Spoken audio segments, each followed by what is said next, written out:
2022-23 ने शपथ पूर्वक कहा, लिखकर कहा हम बाजरे की खरीदने में असमर्थ हैं और आपने स्वीकार किया।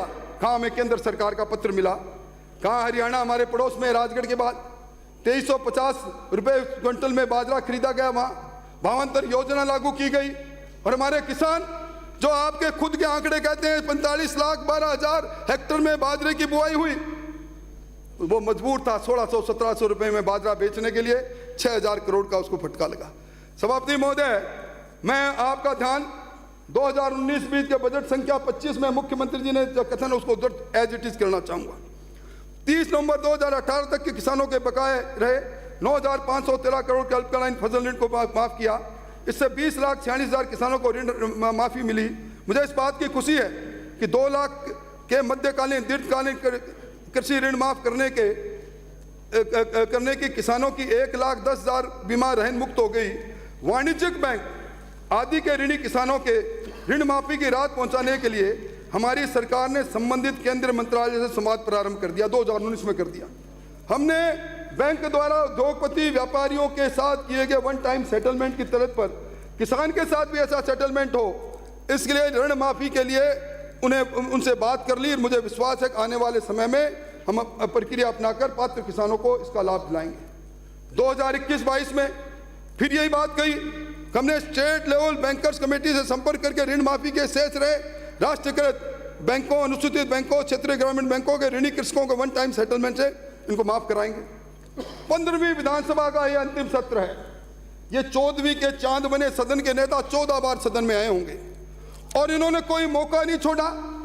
जब इस मंच से राजस्थान के नेशनलाइज बैंक, कमर्शियल बैंक और शेड्यूल बैंक से जिन्होंने ऋण लिया 2019 में फसली ऋण, जो अवधि पार ऋण हो गया, उसको माफ करने का आश्वासन नहीं दिलाया। 1 जनवरी 2019 में कल्ला जी की कमेटी बनी। ये कल्ला कमेटी अल्लाह के पास चली गई। राजस्थान के किसानों के खाते एनपीए हो गए और चक्रवर्ती ब्याज करते करते 2 लाख का ऋण 8 लाख हो गया। और अब आप क्या करके क्या ले रहे हैं?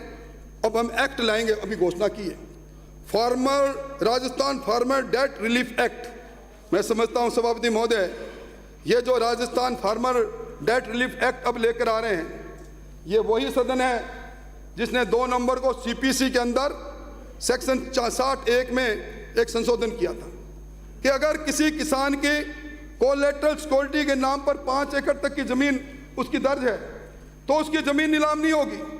ये सिविल प्रोसीजर कोड का, चूंकि ये कंकरेंट लिस्ट का सब्जेक्ट था, आर्टिकल 254(2) के तहत राज्यपाल महोदय ने राष्ट्रपति के पास भेज दिया। सदन के नेता ने भाषण दे दिया, राज्यपाल राजनीति कर रहे हैं। मेरे समझ के परे की बात है। और सभापति महोदय, मैं जुम्मेवारी से कह रहा हूं, मैं लॉ का विद्यार्थी रहा हूं। ये जो रोडा एक्ट 1974 का बना है, उसके सेक्शन 13 और 14 में साफ ये अधिकार दिया है कि अगर किसान वित्तीय संस्थाओं को अपनी जमीन रहन में रखेगा, खाता उसका कुर्क होगा, तो उसकी जमीन नीलाम होगी। और यह बात सदन में एक उत्तर में खुद सरकार ने कहा है। 1 जनवरी 2019 से जनवरी 2022 तक किसान की जमीन के 22,215% कुर्की के हुए और 18,817 की किसान की जमीन नीलाम होगी। सभापति महोदय, किसान के साथ अन्याय को हमने मंजर को देखा है।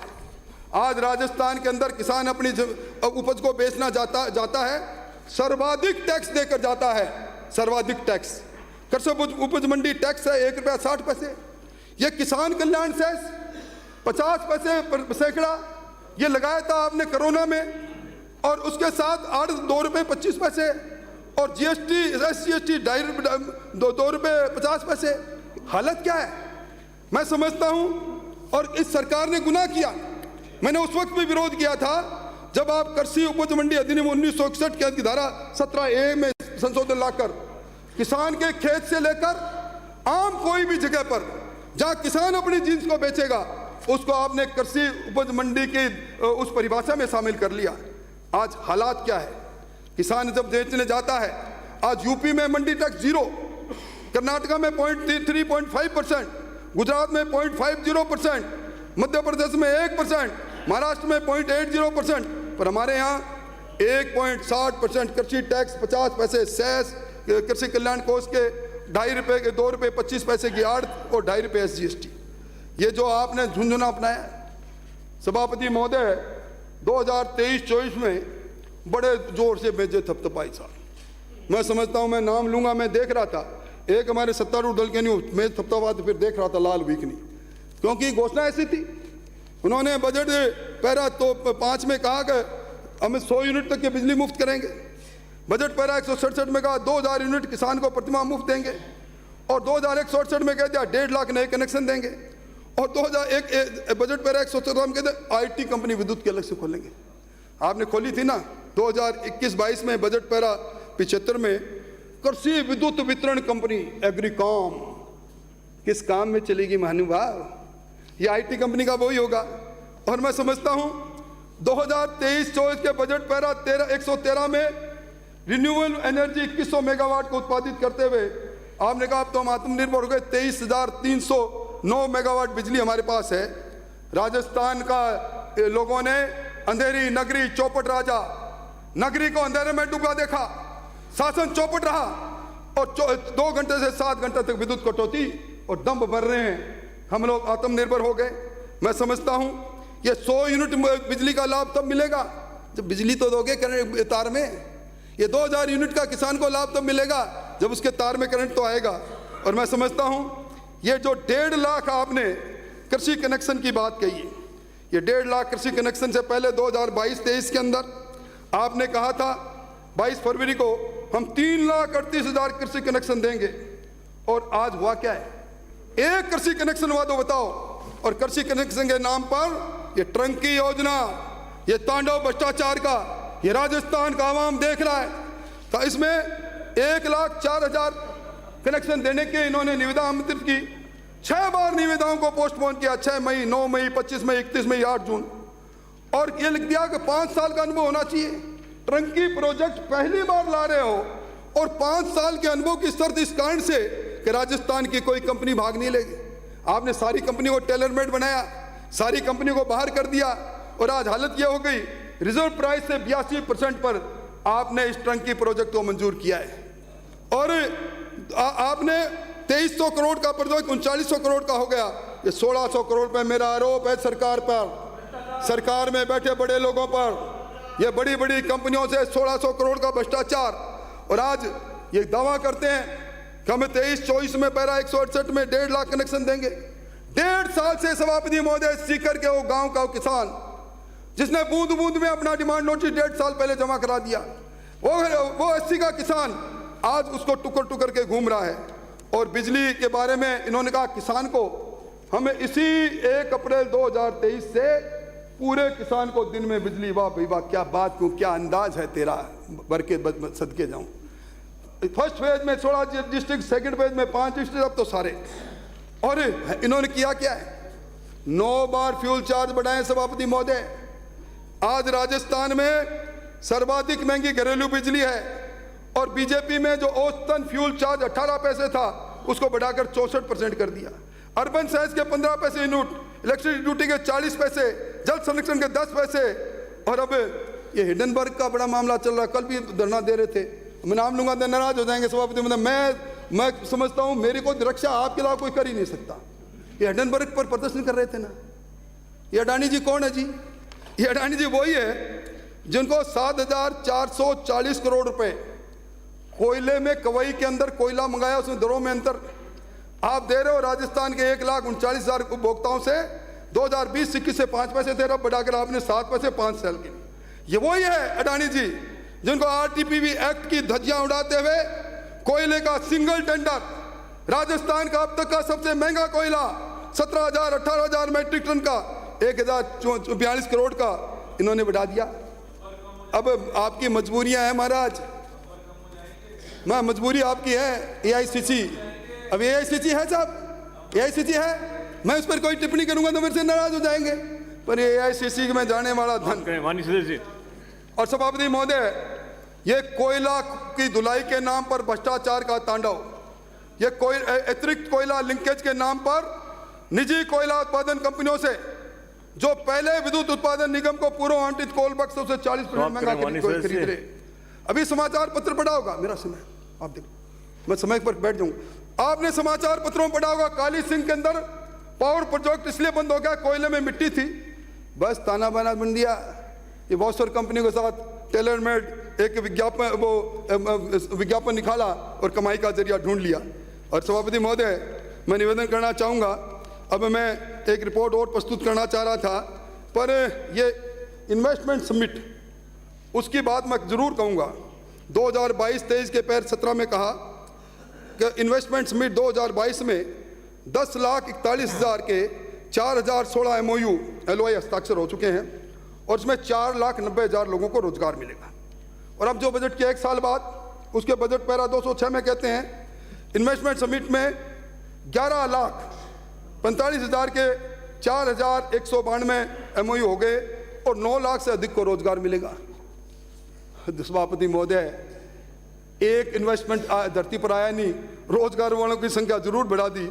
और मैं समझता हूं कि जो केंद्रीय मंत्रालय का जो उद्योग संवर्धन व्यापार विभाग का जो जनवरी 2022 की रिपोर्ट है, राजस्थान में 2019 में जो निवेश आया 3,958 करोड़, 2020-21 में 4,992, ये 10 लाख का आंकड़ा कैसे पार करेगा। और ये हिडनबर्ग वाले को मैं एक बात कहना चाहता हूँ, भाई और सब ठीक है, हाथी के दांत दिखाने के कुछ और खाने के कुछ अभी करो भाई, फिर जमीन लुटाना बंद करो। ये पूर्व राजस्व मंत्री जी बैठे हैं, ये खड़े हो जाएगा तो मुश्किल हो जाएगी।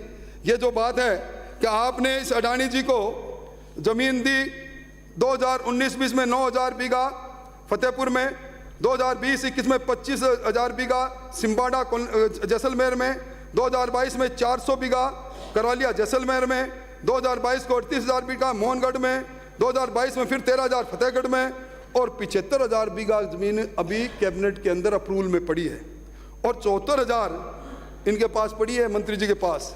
मैं समझता हूं ये सारी बातें सिद्ध कर रही है। सभापति महोदय, आज दिन के अंदर इन्होंने औद्योगिक निवेश के लिए जो ग्रेटर भिवाड़ी इंडस्ट्रियल टाउनशिप, इनके बारे में पता लग गया, एक पैसा भी नहीं दिया। और अभी इन्होंने घोषणा की थी राजस्थान औद्योगिक सुरक्षा बल का गठन करेंगे 22-23 में, एक आदमी का गठन हुआ तो मुझे बताएं, मैं निवेदन करना चाहूँगा। सभापति महोदय, मैं अपनी बात को कंक्लूड करूं उससे पहले एक घोषणा 2019-20 के पैरा 39 में की, आज भी ग्राम पंचायतों के में आबादी क्षेत्र में अच्छी सड़क का अभाव है। बात बिल्कुल ठीक है, तो सच्ची बात है। और सरकार आने पर 5 वर्ष में, सरकार आने वाले 5 वर्ष में समस्त ग्राम पंचायतों में एक विकास पथ बनाएगी। 10,000 किलोमीटर सड़क नाली सहित बाल टू बाल बन गई सड़कें। आज 4 साल गुजर गए, 8,000 किलोमीटर बन जानी चाहिए। मेरे जरा आप जवाब दो तो बताओ श्री। और आपने क्या किया? आपने पंचायत राज संस्थाओं को कमजोर करने का काम किया। यह 73वां संविधान के संशोधन के माध्यम से पंचायत राज्यों को राज्य वित्त आयोग और केंद्रीय वित्त आयोग से जो कंसोलिडेटेड फंड का एक निश्चित प्रतिशत मिलता है, आपने राजस्थान के अंदर 5वां वित्त आयोग को, जिसका कार्यकाल 31 मार्च 2020 को समाप्त हो गया, आपने 2.5 साल तक बनाया नहीं। और आज भी मेरा आरोप है, राजस्थान की ग्राम पंचायतों में, पंचायत समितियों में, जिला परिषद में राज्य वित्त आयोग के 2870 करोड़ रुपए बकाए पड़े हैं। एक तरफ आप ये कहते हो, एक शब्द नहीं रूरल डेवलपमेंट का इस पूरे बजट के अंदर। और भारत सरकार ने देखो आप इस बार 1,60,000 का प्रावधान किया है। और अभी इंटरलॉक की बात भी कही। पर सभापति महोदय, मैं मेरी बात करूं इससे पहले मैं ERCP की बात जरूर करूंगा। राजस्थान के लिए सोने का सूरज उगा कल, जब राज्य के देश के प्रधानमंत्री जी ने ईस्टर्न राजस्थान केनाल ERCP को इंटर रिवर लिंक योजना में पार्वती काली सिंह चंबल लिंक परियोजना PKC को ERCP के साथ एकीकरण करने का प्रस्ताव, जो नदियों से नदियों जोड़ने की विशेष समिति SCILR की 20वीं बैठक में पारित हुआ है, उसके बारे में सूचना दी। उन्होंने कहा अब गेंद राजस्थान की सरकार के पाले में है। और ये सभापति महोदय, इंटरलिंक योजना केंद्र 90% देगा, राजस्थान की सरकार का सिर्फ 10% होगा। और आज तक मुझे एक योजना बता दे मुख्यमंत्री जी, देश के अंदर 16 राष्ट्रीय योजना है, परियोजना बनी, एक योजना बता दे जो 50% वाटर डिपेंडेबिलिटी पर बनी हो। और आपने खुद ने, जब आप शासन में थे, आपके योजना आयोग 11/11/1975 का फैसला, आपके इंटरस्टेट आपका योजना आयोग का 31/7/2003 का फैसला, आपके जल संसाधन मंत्री कार्यालय का 21/9/2004 का फैसला, सब में यह कहा गया कि 75% से कम वाटर इंडिपेंडेबिलिटी पर यह योजना नहीं बननी चाहिए। मंत्री जी, अगर इस योजना को मैंने पढ़ा, सभापति महोदय, 13 जिलों के अंदर जीवन दायिनी ये योजना होगी। 2 जिले जरूर है, धौलपुर में 72,700 हेक्टर, 72,500 और सोयामधुर में 1,49,000। अलवर में भाषण दिया इन्होंने, वहाँ मेरा आरोप है कुल मिला के अगर ERCP को जो आज योजना उसको एज इट लागू कर दिया तो अलवर में जो CCA जितने सिंचाई के लिए खुलेगा वो है 9,402, भरतपुर में 1,165, दौसा में 534 हेक्टर, सिर्फ 534 आपके गांव का, आपके मोहल्ले का है ना, वो उससे भी कम। करौली में 4,401, बूंदी में 200, जयपुर में 7,738, टोंक में 37,000। मतलब आप किसको गुमराह करना चाहते हैं ERCP के नाम पर? क्या समझबाग दिखा रहे हैं? मैं समझता हूं अगर 8 अप्रैल 2022 को जल संसाधन मंत्री जयपुर में आए, बता देता हूं ना, ड्रिंकिंग ये जो योजना बनी, सभापति महोदय, मैं इस सदन में कोशिश करता हूं कि मैं जब अपनी बात कहूं समाप्त करें प्लीज, तो मैं जिम्मेवारी से कहूं, इस योजना में ड्रिंकिंग वाटर का जो जितना प्रोजेक्शन लिया गया वो जो प्रधानमंत्री जी ने अनाउंस की उस योजना के अंदर शामिल है, पर ERCP के नाम पर राजनीति करना बंद कर दीजिए। आप लोगों को जब बताएंगे कि इन 13 जिलों के अंदर आपकी, और आपने अभी क्या कहा, आपने राज्यपाल के भाषण के में कहा 2051 तक इस योजना को पूरा करेंगे। मतलब इससे बड़ा मजाक बस कोई हो नहीं सकता सभापति महोदय। और अंत में सभापति महोदय, आप मुझे बैठाना चाहते हैं, पर आज राजस्थान की विधानसभा के बाहर एक अनोखा धरना हो रहा है। राजस्थान के अंदर राजस्थान के ऐसे मंदिरों के पुजारी पंडित धर्मगुरु प्रोटेक्शन बिल के लिए आ रहे। राजस्थान के अंदर जिस प्रकार पुजारियों को जिंदा धू कर जलाया गया, राजस्थान का पुजारी उससे आहत है। वो पुजारी जिसने ईश्वर से सीधा संपर्क कर रखा है, उसकी ढाल लगेगी, उसकी दुराशीष लगेगी, इस सरकार को भस्म कर देगी। सभापति महोदय, मेरा समय अभी शायद शेष है। नहीं, समय बहुत ज्यादा हो गया आपका। प्लीज सेव करें, प्लीज विराजिए, हो गया समय, हो गया। प्लीज अगर आप प्लीज समाप्त करें, प्लीज समाप्त। सभापति महोदय, ये जो 2023-24 में इन्होंने जो प्रत्येक गांव में आगामी 3 वर्ष में 1 किलोमीटर इंटरलिंक सड़क की बात की है 2000 करोड़ की, ये बहुत मौके आएंगे आपको बोलने के लिए। प्लीज नरेगा में इसके साथ जोड़ा है। एक में जवाबदेही कानून का क्या किया इन्होंने? कितनी बार इस बार भी Rajasthan guaranteed service delivery accountability bill 2019-20 में पैरा 180 में, 2020 में 164 में, 22-23 में 168 में। मैं समझता हूं जवाबदेही कानून 2019 में राम लुबाया कमेटी बनी, 2020 में राम लुबाया कमेटी की रिपोर्ट सरकार के पास है, पर सरकार इसको लागू करना नहीं चाहती। सभापति महोदय, आपको नाराज मैं नहीं देख सकता।